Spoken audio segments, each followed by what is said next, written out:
السلام علیکم ورحمۃ اللہ وبرکاتہ۔ ہمارے روزانہ کے موضوعات تقریباً سیاسی ہوتے ہیں، چنانچہ آج میں نے سوچا کہ آج کا موضوع کچھ غیر سیاسی کرتے ہیں۔ غیر سیاسی موضوع میں ایک قصہ ہے مختصر سا، اور اس کا سننا بہت ضروری ہے اور آپ اس سے بہت سارے نتائج کو اخذ کر سکیں گے۔ ایک ملک تھا، اس میں ایک بڑی نسل کا آوارہ کتا تھا۔ اس آوارہ کتے کے اوپر رنگ و روغن کر کے جلدی الفاظ میں یہ لکھا گیا کہ یہ شیر ہے، اور لوگوں کو سمجھایا گیا کہ یہ شیر ہے۔ اگر آپ اسے مناسب غذا دیں گے، اگر آپ اسے اچھا کھلائیں گے تو یہ آپ پہ حملہ نہیں کرے گا، بلکہ دشمن کے لیے یہ مشکلیں پیدا کرے گا، اسے چیر پھاڑ کے رکھ دے گا۔ چنانچہ فرط جذبات میں اور فرط عزت میں لوگوں نے ہر طریقے سے اس کا خیال رکھا، اپنے سے زیادہ اسے کھلایا، جہاں ضرورت پڑی تو اپنا گوشت کاٹ کاٹ کے بھی اسے کھلایا، تاکہ وہ اچھی صحت میں رہے، کسی ممکنہ بیرونی دشمن کے خطرے سے لوگ بچ کر رہے۔ ایک لمبا عرصہ 6-7 دہائیاں اسی طرح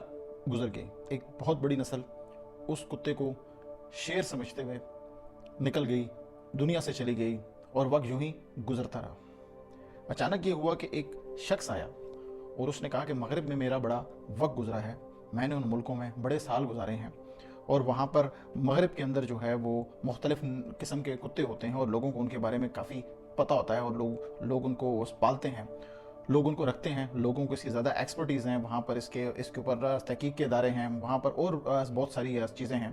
جس سے کتوں کا مجھے کافی اچھے طریقے سے اندازہ ہوا ہے۔ چنانچہ اس نے ان کروڑوں گدھے کو زیبرا سمجھنے والے بدبختوں کو بتایا کہ بھائی جسے آپ نسلی شیر سمجھ بیٹھے ہیں، دراصل وہ ایک آوارہ کتا ہے۔ مگر پھر بھی ایک بڑی تعداد تمام تر شواہد دینے کے باوجود بھی اس بات کو تسلیم کرنے پہ آمادہ نہ تھی۔ جب بھی ان سے کہا جاتا کہ بھائی یہ کتا ہے، تو وہ آگے سے جواب دیتے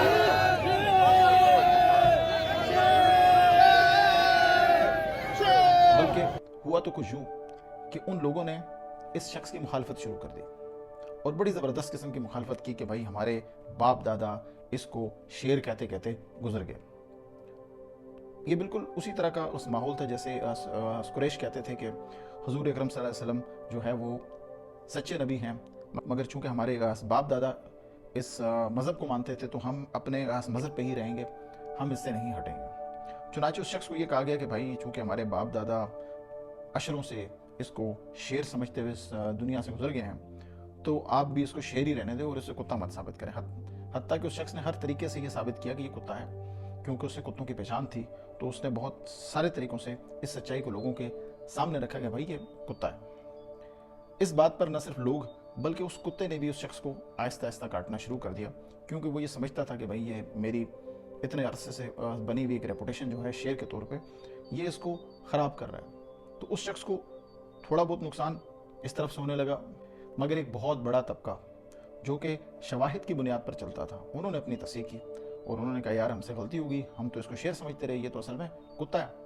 تو چنانچہ وہ لوگ بڑی حد تک اس شخص کے ساتھ مل گئے۔ بہرحال سچ تو سچ ہوتا ہے، حقیقت ہوتی ہے، یہ حقیقت وقت کے ساتھ ساتھ پھیلتی گئی،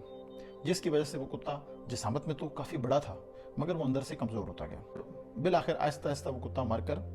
حالات کے اندھے کنویں کے اندر گر کے مر گیا۔ ان حالات کا فائدہ اٹھا کر اس کتے کے کچھ پلوں نے کوشش کی کہ یہ روب اور یہ دہشت بنی رہے، اور وہ وقتاً فوقتاً بھونکتے رہے، مگر ان کے بھونکنے سے یہ حقیقت مزید کھلتی رہی کہ جو مرنے والا تھا وہ شیر نہیں تھا بلکہ کتا تھا، کیونکہ یہ جو اس کے پلے ہیں ان کے بھونکنے سے معلوم ہو رہا ہے کہ یہ کتے ہیں۔ اب اس کے ساتھ ساتھ یوں ہوا کہ اس کتے کے جو پلا ملک سے باہر تھا، اس کو بھی جب وہاں پر معلوم ہوا کہ بھائی میرا جو باپ ہے اس کی حقیقت سب پر کھل چکی ہے اور مجھے حقائق کا سامنا کرنا ہوگا، تو اس نے بھی یہی بیانیہ بنانے کی کوشش کی کہ بھئی میں آنے کے بعد سب سے پہلے کتے کو کنویں سے نکالوں گا تاکہ کنویں کی صفائی کا کام شروع کیا جا سکے۔ جب اس نے اس طرح کے الفاظ استعمال کیے کہ کتے کو کنویں سے نکالوں گا، تو اس کتے کے جو یہاں پر پلے تھے، جو اس کتے کو شیر بنا کے پیش کر رہے تھے، ان کو بڑی تشویش ہوئی۔ انہوں نے کہا یار یہ ہمارا یعنی پلہ بھائی ہو کے ایسی باتیں کر رہا ہے، اور یہ ہمارے شیر کو کتا کہہ رہا ہے،